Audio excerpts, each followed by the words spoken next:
as you may have heard now. And you can always access this through our YouTube channel as well. So maybe let's get going. I'm going to start here briefly with this welcome words to you, and then I'm going to introduce the project so you can understand what INNO4CFIs is all about.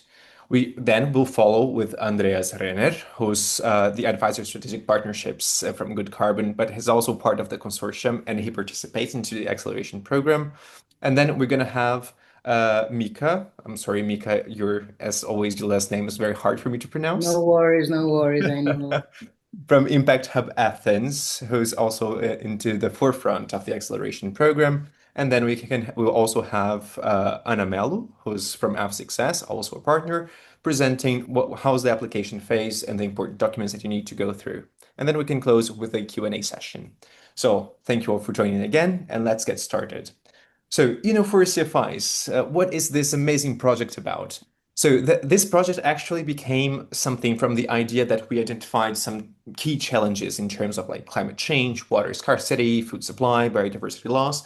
And this actually requires a holistic approach, which, in our understanding, which would be regenerative agriculture to deal with and tackle these challenges through some solutions addressing these gaps and disparities also into the regional scope and also driving green tech innovation into the carbon farming market. So this is how it actually started. And from there, from there we had this project that we called nature-based solutions, that we called INNO4CFIs, which is a project promoting then carbon farming based on nature-based solution business models, technology, and innovation, seeking to increase here CO2 uptake and nurturing vital environmental benefits like freshwater production, soil restoration, and biodiversity enhancement.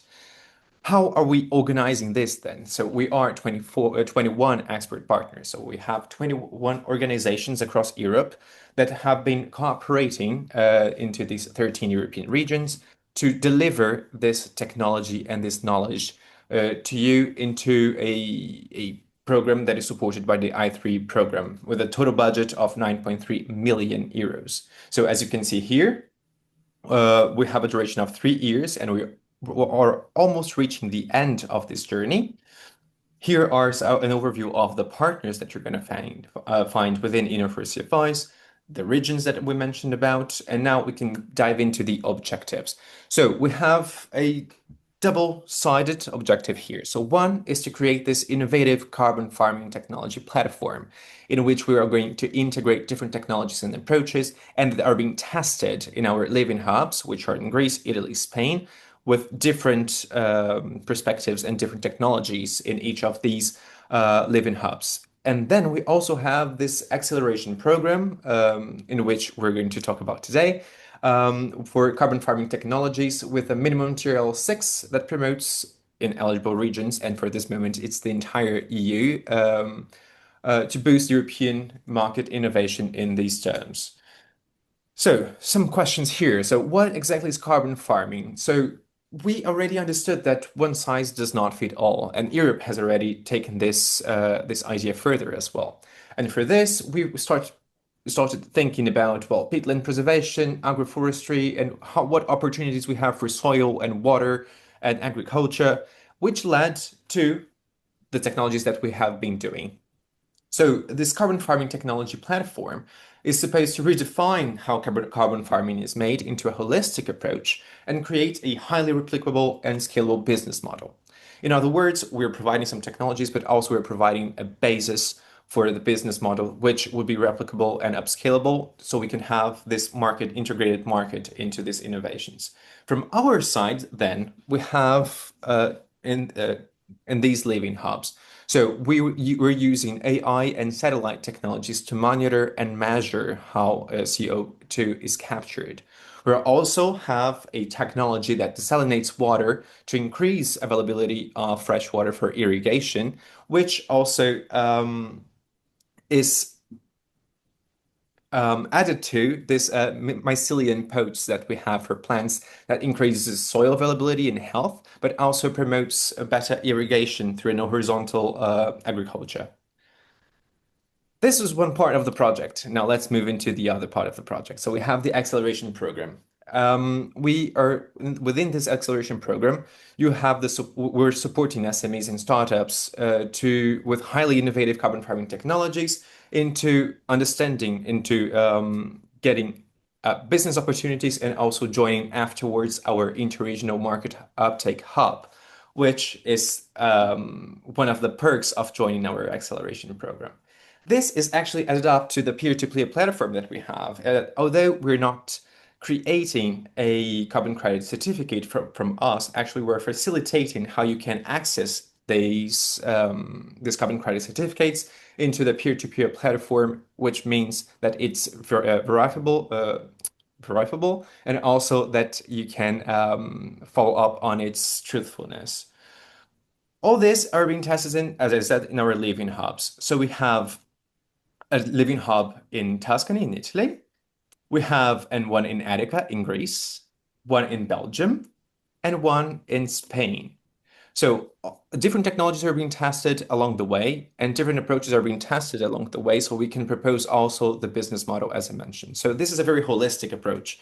You understand better how the acceleration program will work with the following presentations. So thank you all for joining, and I'll leave the floor to Andreas. Thank you, Andreas, for joining. Thank you, Felipe. Welcome everyone to the session. My name is Andreas Renner. I'm a carbon finance specialist and the INNO4CFI lead at goodcarbon, a Berlin-based startup impact enterprise focusing on high-quality nature-based carbon credits. And I use the 10 minutes now to provide a more overview of the wider policy context, because our project is embedded into the EU climate policy, and what the carbon markets which are emerging could pose an opportunity to finance some of the projects in our context. And Philippe, you can take the next slide, please. Yeah, and that's the slide I will probably spend most time. There's a lot of context in this slide. It's showing the European Union's climate targets for the coming years and going back what has happened since 2015. And it shows the total amount, the net amount of carbon emissions which we have in the European Union and how we plan to reduce them. And the figures we see on the top, it's 4,000, on the top it's 4,000 million tons, 4 gigatons carbon emissions, and these are planned to go down to almost zero. And we see that the land use change in forestry, the LULUCF, how is it called? Everything which we do on climate smart use of land plays an important role in the strategy.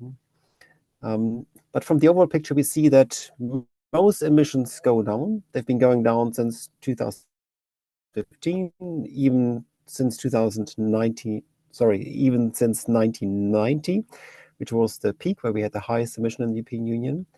And there are many sectors like energy supply, heavy industry, chemical industry, and cement industry, the building sector, the transport sector, where there's a very clear strategy how to reduce emissions close to zero. You see, it's the bulk of the emissions from these sectors. And we have a market, the European emission trading system, which is handling these sectors. And so it's being taken care of.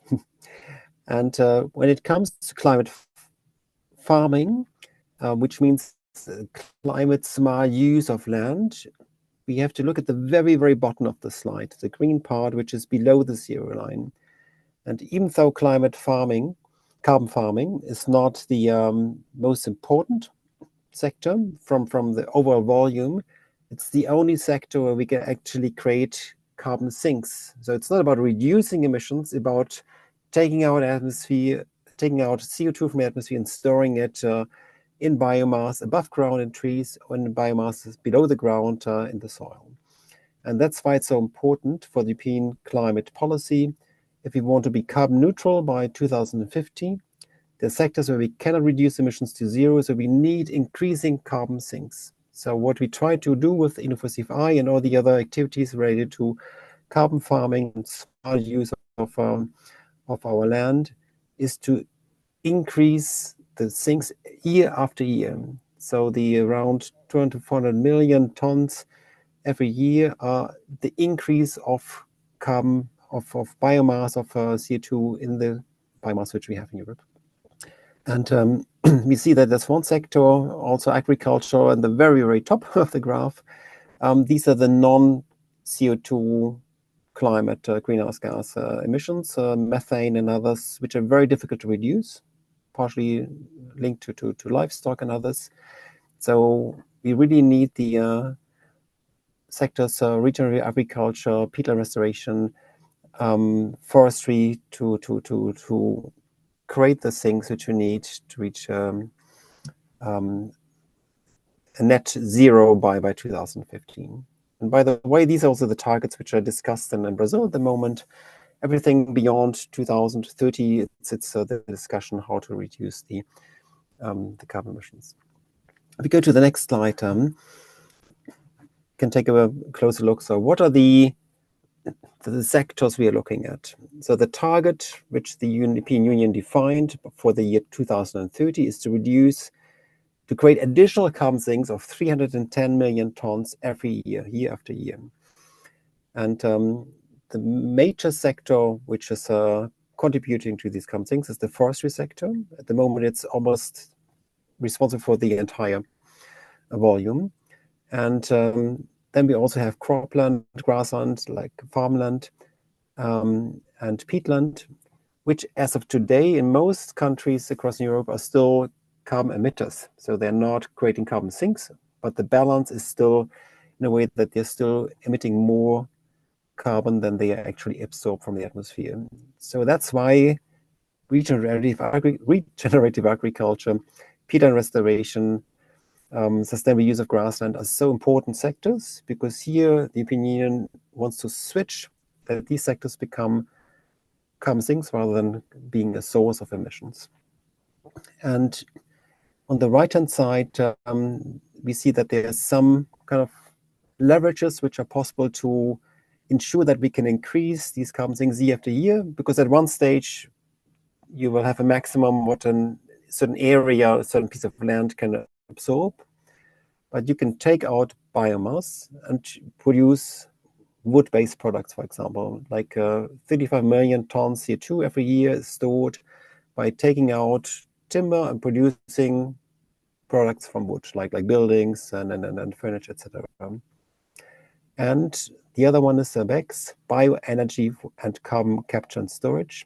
That's a huge sector which also uses biomass and produces energy. And if we do it with the pyrolysis process, where we have some projects which we're looking very carefully at, we can produce biochar, which is a great soil enhancer. So we can actually take out biomass, have an engineered process, and then re-enter a carbon storage into the soil through the biochar. So there are technology solutions which help the carbon farming strategy, which can ensure that we have a higher contribution to the net, to the climate targets. You can take the next slide. Yes, and will the European Union meet these targets, which I just talked about?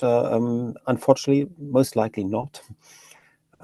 This chart here was published just 5 days ago from the European Environmental Agency, and we don't have to look into the details, but we see that there's a zero line, and everything above means these are sectors which have positive emissions, so they do not contribute to increasing carbon sinks. It's almost like the orange one is agriculture, the blue ones are wetlands, so there are many sectors which emit more CO2 every year than they absorb. And we see below the green one, it's forestry, and the yellow on the very bottom, it's products made of wood. And what is a challenge is that we see that it's not a given that the annual increase of carbon sinks remains the same. They were around 400 million tons for many, many years. But since 2015, they've been going down a lot. So the contribution of Europeans' forests to the EU climate targets has been declined. And so to meet the 310 million net target will be very challenging. And it's clear we have forest fires, we have a climate stress for forest, we have increased harvest for bioenergy use, like wood pellets, which are burned. So it's not a given that forests will always increase and further grow. So we have a challenge to meet the targets related to carbon farming in Europe. And that's why I want to show in the next slide that there's one component which we believe is pretty interesting. So if the policy finds it tough to achieve these targets, what role can carbon markets play? And as we've seen before, the official European emission trading system does not cover the land use sectors. It's for industry and then buildings and then the transport sector. So at the moment, there's the voluntary carbon market, which is a market where projects can certify their climate impact and then sell these carbon credits on a voluntary market. So 1 ton reduced or removed carbon from the atmosphere is 1 credit which then can be sold. There's a broad range of standards, methodologies, registries, project developers, certification bodies. There's a whole ecosystem around this market. And almost any sector which we're looking at, reforestation, regenerative agriculture, stays this difficult word, peatland restoration, or the biochar technologies, they can all work with these standards as long as they are additional to would not be taken anyway. We've talked a lot about these numbers, so we need 310 millions of increased carbon sinks every year. The voluntary carbon market, as of now, plays a minimal role for this overall target. So if we really track how many carbon credits have been transacted, has been sold last year, 700,000 is this a figure from a research institute. If we look at the registries, I looked yesterday, the Vera registry, which is the largest one, there's a pipeline of 10 million tons, 10 million carbon credits, annual credits, which are listed there, which will come onto the market in the coming years. And there are many other initiatives which are also producing carbon credits. So the market is still small. It's fast growing. And there are particularly some sectors like regenerative agriculture where you have some large players. A Danish company, Agrina, they alone have applied to sell 3 million tons of carbon credits on the voluntary carbon market every year. And that's a market value of more than 100 million euros. Of course, the credits are sold at around 35 to 15 euros per ton, which is much higher than low-priced credits you also find in the market.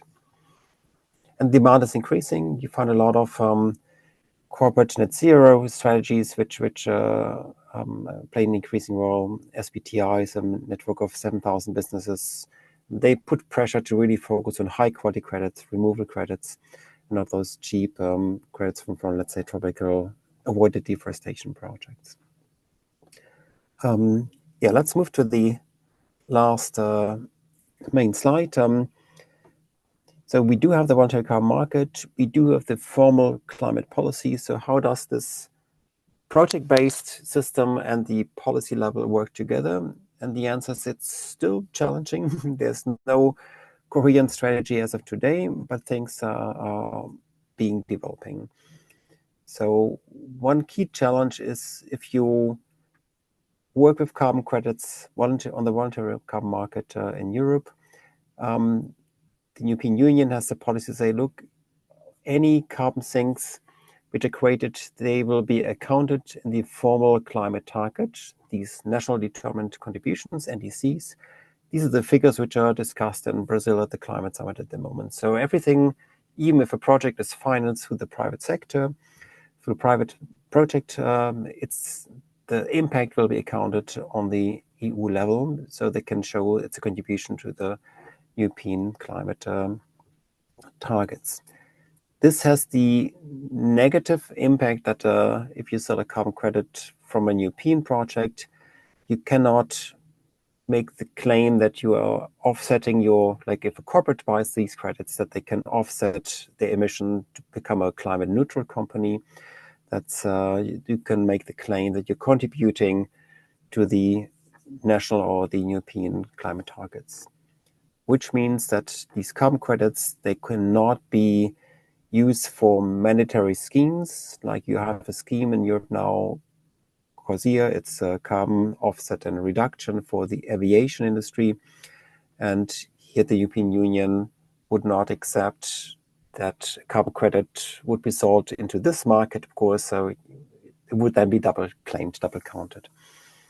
So we do have the challenge is that carbon projects, they are accounted for in carbon registries, and these registries who track the carbon emissions which are saved or removed, they're not aligned with the methodologies how European Environment Agency and national agencies are counting the greenhouse gas inventory for each country. So it's difficult to align these different methodologies. There are a lot of solutions around there. We see that some, on the right-hand side, some governments like the French, they created a government-endorsed scheme, the Level Carbon, some 6 years ago. More than 2,000 projects, several million tons CO2 sequestered. So we see if there's a political backing, even if there's a lot of uncertainty in the market, this helps a lot.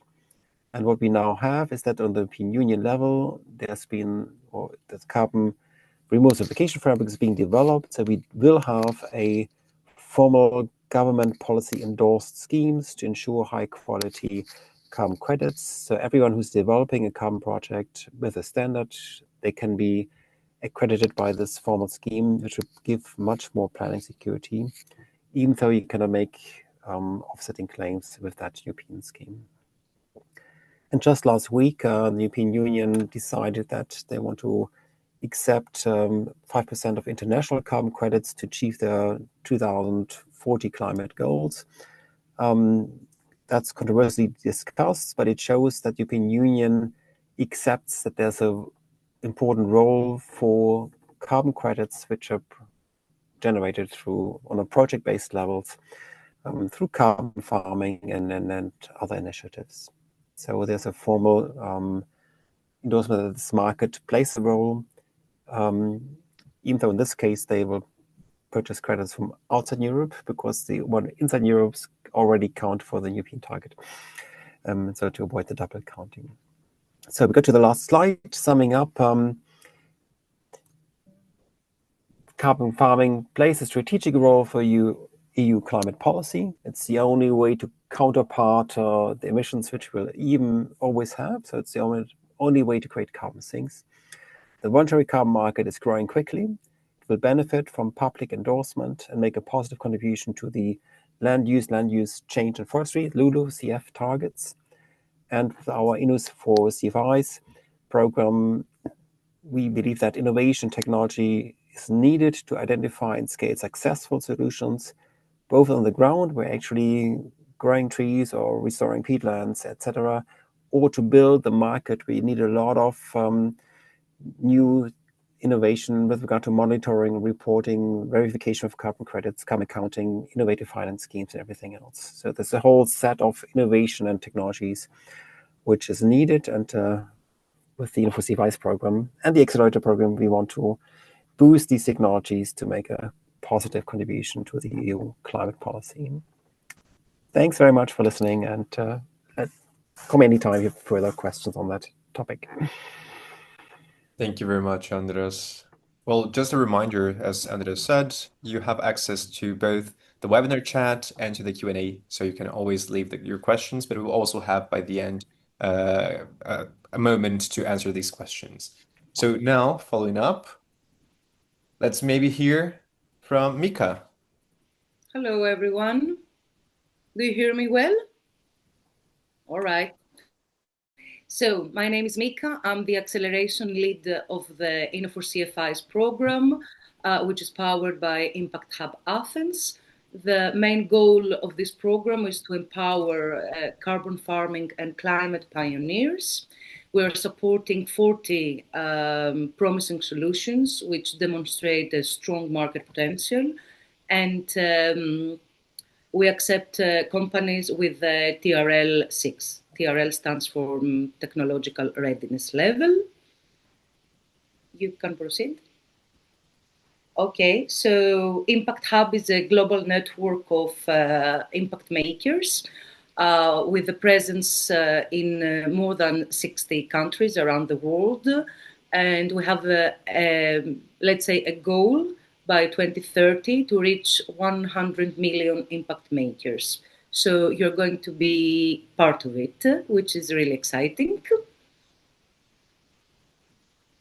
And we are doing so through three values, which is to inspire, to connect, and to enable sustainable innovation and scale these innovations in order to create positive change for our communities and beyond. So our impact has been spanned in over 1 decade, with more than 1,000 ventures and 1 million euros in scaling up solutions and opportunities through more than, now it's more than 2,000 partners who take action within the networks. Let's go one more. So, presenting you the acceleration program, just the basics, and then we will have time for Q&A. To begin with, okay.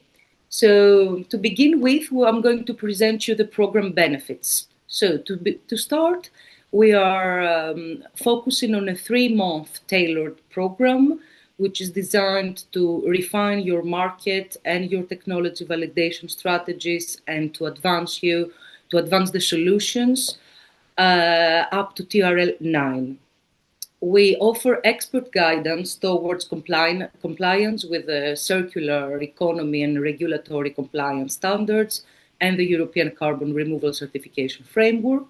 And we also offer you the opportunity to participate in the Interregional Market Uptake Hub, which is a pan-European network and a marketplace which is being developed by this project, which will give you the opportunity to connect the solution seekers with the technology providers, to foster the community collaboration and the synergies that can be sustained, and also prepares all participants for future investment opportunities. And we give a lot of focus on the investment readiness opportunities as part of the acceleration.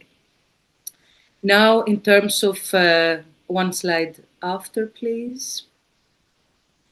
So in terms of people who can apply, we are looking forward to welcome SMEs and startups, which are legally established within the EU member states and which are developing carbon farming or green tech solutions. And your solution must be TRL 6+ in order to be able to accelerate your working prototype, which has to be tested in relevant conditions. Our priority sectors are as per below. We are looking for carbon farming related solutions. We welcome every innovative green tech solution with a strong climate impact. And one more. So concerning the product structure, as I said, we offer a 3-month acceleration program, which gives you more than 15 hours per team of tailored and customized support. First of all, the way we unfold this is a design which is based on our diagnostic clinic, as we say, which is preparatory, let's say, diagnostic sessions in order to evaluate the key points that we need to focus on during the acceleration program. And after that, the core modules follow. So the first module is the business planning and strategy, which gives a lot of insight and focuses on the value proposition that you have and the USPs We are trying to understand all the environmental and the social and the governance integrations that are possible within the program. And we're trying to leverage market trends in order to sustain your competitive advantage and even develop it further. The second module is the financial planning, which gives you essentials of financial planning, budgeting, forecasting, and also we focus on funding sources, on grant opportunities, and investor criteria. And the third module is the sales and market strategy, where we focus on marketing strategies, go-to-market plans, customer segmentations, and we're also focusing on how to be able to give you a better understanding of the market, of the current market, and of the market which is going potentially to develop throughout the years. At the end, which I believe it's a very, very important module of the program, is the investment gym sessions, which give you an opportunity to pitch correctly and perfectly your MVP or your solution. And then we offer you simulations on investment committees in order to be able to prepare you further to present your solution to actual VCs or angels. And then I would like to highlight the program, I would like to present the program highlights. So the diagnostics and customization, as I told you, diagnostic assessments and tailored plans for startups are being scheduled with each startup. So this is a customized tool that we use in order to be able to accelerate and help you. Technology validation and knowledge transfer. We offer best practices for validating your carbon farming solutions. We offer workshops on circular economy and compliance with the European policies, which is a very important part of your entrepreneurial journey. Investment readiness and market entry. So we target digital consultations with experts from the sector in order to help you further, apart from the acceleration program, refine your business model and help you and support you in adapting new technologies. And finally, the scaling and sustainability, where we offer meetup events, showcasing startups to investors and stakeholders, and the whole program at the end, let's say, is summed up with a demo day where high-stake experts and mentors participate. And if we can go one more slide, please.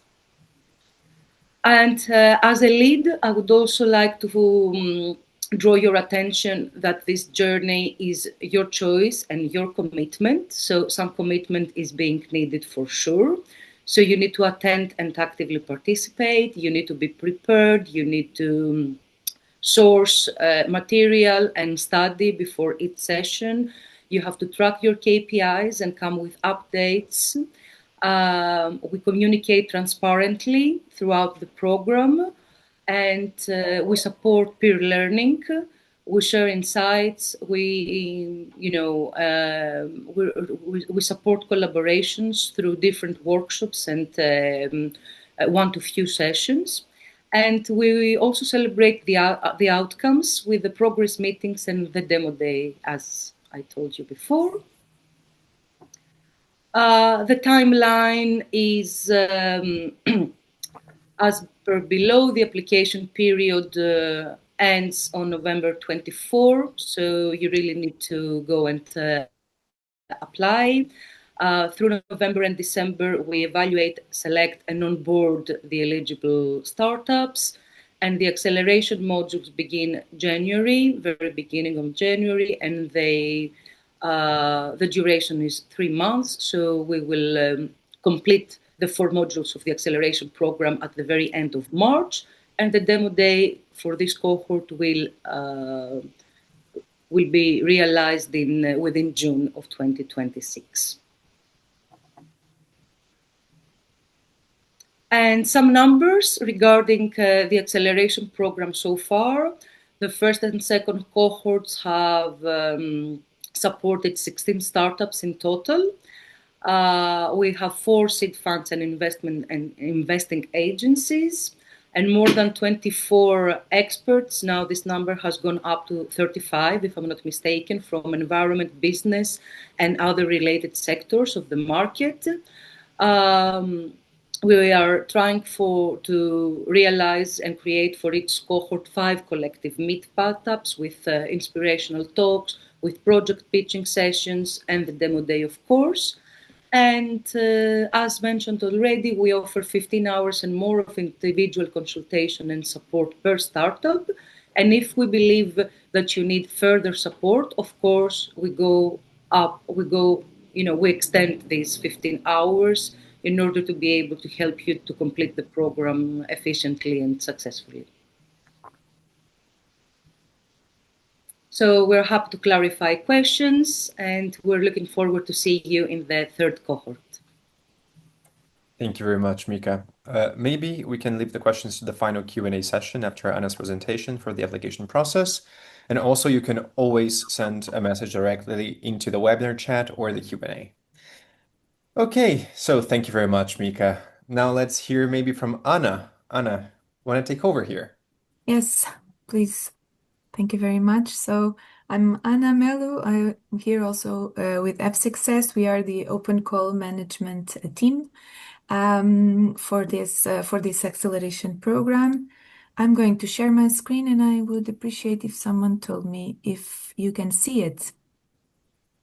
You can. Perfect.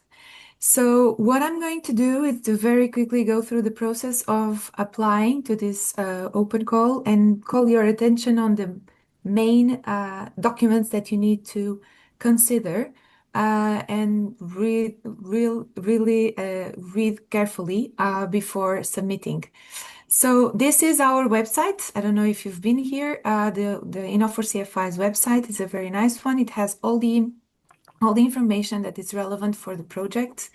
And obviously it includes all the information about the open calls in this specific tab, open call. It's loading, and once it is loaded, you will find here the main information about this particular open call and also the guidelines for applying. So the general guidelines that we will consider once we are evaluating your proposal, and obviously the application link as well. Let's go first to the guidelines. So if you scroll a bit down, you'll find the links to the guidelines in several places. So if you click this one, for example, it will open a PDF. So I have it open here. So this is, I think it's a 18-page document. It's a bit extended, but it's extended because it has all the relevant information. It's organized in 5 main chapters. First, we present the project as you have seen before. So if you have attended this webinar, you can maybe jump this one. General information about this opportunity, eligibility criteria. So here you have the list of all the criteria that we will consider when we are assessing if you are eligible for the project or not. Mika has already presented this criteria, so I'm not going to go through in detail. And then you have the process for this open call from application to selection, all the steps that we will take. I mean, you need to take some of the steps, and obviously we need to do the other ones. So let me go. So just quickly over the eligibility criteria. So you have all here. The application must be submitted in English. Also, and this is a very important FYI, the program will be run in English. So English needs to be a language that is proficiently understood and by the team that is being involved in this program. So applicants obviously must fit the type of applicant that we are looking for. Again, this was presented legally established in a member state as an SME or a startup and developing a green tech solution. given that priority will be given to the carbon farming solutions, because this is what directly relates with this project. TRL must be 6 or above, and you must present some evidence of this in your application. And also this will be eligibility criteria. So we will look at carefully look at the documentation that you provide, and you should submit only one application. If by any chance you submit it twice, we will only consider the later one. So as for the process after you apply, there are some tips here on how to apply, what to get, how to get used to the form and all that. And then we have here the description of the steps for the evaluation. You have the criteria here. So this is quite important when you are filling in your application. Note that we will take into consideration some of the questions and evaluate them under this criteria. And we will score this criteria from 1 to 5. And then if you, by chance, have some of this criteria below 2, you will not be considered for the program. So we advise you to be careful in responding to this application form so that you are actually selected to move forward. If there's the need, we will ask you for an interview to clarify any specific points of your application. And you obviously, after the decision has been made, you can appeal if you believe that is relevant, and there's a process here explained on how to do that. And the rest is confidentiality obligations, data protection, all these kind of features that are really important. But I also call your attention on this very relevant annex, which is Annex number 1, which defines all the technologies that we are prioritizing in this specific open call. So carefully read this, and also you will find them in the form. So once you go through the application form and going here back to, once you go through the guidelines, I'm sorry, so it's not loading again the website. So if you go to the website, there are also several buttons that you can click to jump to the form. So you can apply here, apply now. If you click here, you will jump to the form, and I've opened this for you. You have to be registered in our platform in order to apply F6S's platform. This is a very quick process. It's like a 1-minute process to register your company in this platform. Obviously, then you can take more time and put all the features that you want, all the information about your company there. But in order to apply, you just have to be registered in a simple way. The first thing you need to do is to provide some basic information about your company and about your team, and then you have to answer the form questions that we will be evaluating. So obviously, name of the country, of the company, country, and specific region that you are included. Again, we are prioritizing less developed regions. That's why we list them clearly here. If you are in one of these regions, this is an extra point, let's say, for you. You need to give us your VAT number, contacts for a contact person, a full name, email, and address, and then information about your solution. So 1 sentence to describe your solution. What category from those that I just presented, what category is your GreenTech solution on? So we have clearly identified here the carbon farming related technology categories. But if you don't fit any of these, you can also click other, and you will still be considered. So as Mika said, we are considering all GreenTech solutions, but we are prioritizing carbon farming ones. And describe your solution, operational details, the goals, your customers, if you already have them, or if you foresee them, what do they look like in terms of business and financial sustainability, how the solution is, team skills and expertise, and your motivation. This is also criteria for you to apply. A motivation is quite important because we know that we need your commitment. So we will also check your commitment also through your motivation to apply. What else can I say? So if you have a video of your solution, that's quite helpful for our evaluation team to see this video, because it gives a glimpse to your solution in a more detailed way. So please upload it here or send us a link. And this is where you should declare your TRL level and provide some evidence so that we can check if what you have declared corresponds to the TRL level that you are actually in. Final two sections on consents and some additional questions that will help us to have a notion of how you came across this opportunity, and to better understand how you want to keep track of INNO4CFIs in the future. When you're done, and you must fill in all the sections and mandatorily all the sections that have this kind of a mark by the end. When you're done, you can just click the blue button and your application will be on our site. You will automatically receive an email saying that you have applied, and we ourselves will also receive that email. We will be informed once we have the selection done. You will receive if you are considered eligible, you will go through the evaluation process and you will receive an evaluation report in the end that's said to be quite useful for startups to align with this kind of programs. And that's it, I think, from my side. So also, if you have any questions, I'm available to answer regarding this process. And I'm giving back the floor to Felipe. Thank you. Thank you, Anna. Thank you for the great presentation. So I actually do have some questions here in the Q&A session. One of them was already answered, but just for the sake of maybe other participants have also the same idea of wanting more information on it.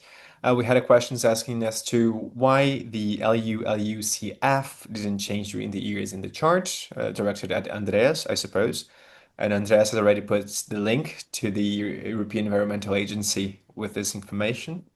I don't know if you would like to add something to it, Andreas, or we can move to the next question. Or you can quickly go back to the slide 26. That's where we Yes. showed the Up.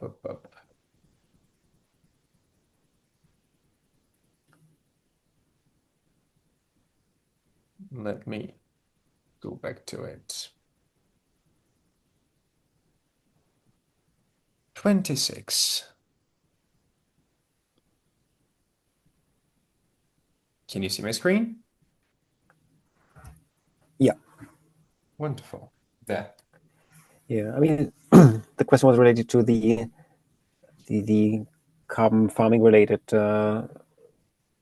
carbon sinks, and how they evolved, and they changed quite a lot in the past 15 years. And there was a pretty stable phase, as we see, like the green one below. The further below goes, the larger the additional carbon sinks we create every year. So the further below it goes, the better. And we've seen that the forestry sector contributed a lot to an additional 400,000 tons CO2 stored in biomass above the ground and below the ground. But this figure went further up, which means the increasing sinks went down. So we do have a challenge that the forestry sector across Europe is providing less carbon sink than they were hoped to do. The reason is that we have climate stress, we have increased harvesting for bioenergy use, and with high regional differences, like Eastern Europe is increasing a lot its forestry. Spain is doing a lot of its forest projects. They are contributing a lot, and even countries with a lot of forests like Germany, they are not contributing a lot of additional. So it's really changing a lot regionally and over time. So the answer to the question is things are evolving quite a lot, and that's why we try to increase the carbon sinks. Thank you. I think that's... Thank you, Andreas. Thank you. So maybe we can move to the next question. So we have a question here. Can people based in Africa apply for the program? I know the answer is no, but maybe Anna and Mika would like to take on. Yes, thank you for that question. Unfortunately, for this program, it is not possible. This is an I3, so this project is funded under an I3 mechanism, and this I3 mechanism is focused on the European region and the European member states. So the solutions must come from the member states only. So unfortunately, not. Obviously, if the company is based, if you can prove that the company is based in Europe, in an European, not an European, it's in a European member state, you can apply. But if it's based in Africa, as it's stated, it will not be eligible. Okay, thank you, Thank Anna. you. Thank you. Let me just add that there are other projects, other programs that fund that can fund African-based solutions with specific criteria. You can find some of these programs in F6S's platform. So I would advise to register in the platform anyways and scout a bit for it in the platform, because you might find some programs there, green tech, that can serve the purpose. Thank you. Thank you, Anna. Thank you. This is very clear. So maybe we can go to the last question. So, is this call applicable for software startups who already developed an MRV for a specific country's carbon credit standard, but who would now like to extend the solution to a new country standard, such as CRCF or other European country standard?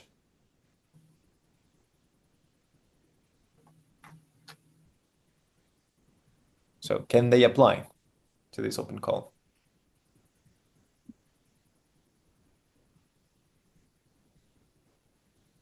I would say, I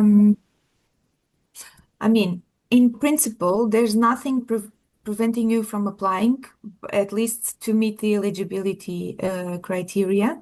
So if the eligibility criteria it's not related to any of these standards and where you are in the standards. It's related to your TRL level and to your location. And obviously the other criteria, smaller criteria that I presented. But the main criteria are that one. So if you are a green tech company or a company with a green tech solution, independently from where you are in terms of relation to the standards, if you are TRL 6 or above, you can be considered in this process. Anna, maybe I can add a little bit.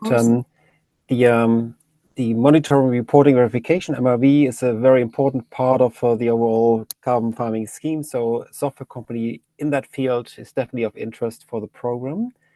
I think the key question is: do you have something innovative which is different from what others are doing? So it's not simply expanding a non-innovative solution to other countries. There must be something innovative, which is the more important criterion. And then, of course, yes, it's something we need.